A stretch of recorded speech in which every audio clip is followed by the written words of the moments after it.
ഞങ്ങളുടെ പ്രിയ ആംബുലൻസിലേക്ക് അതൊക്കെ പോകണം.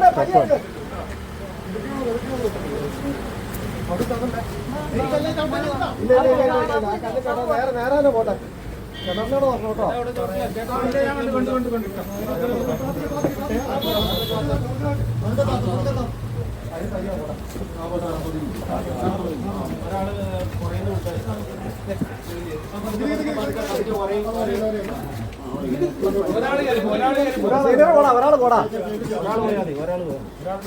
ആംബുലൻസിൽ ഒരാൾ കയറിക്കാം, രണ്ടുപേരും ആംബുലൻസിൽ കയറിക്കും. ആദ്യം അതെ, ആദ്യം ആളെ കയറ്റാൻ വേണ്ടി ഒരാൾ കയറാം.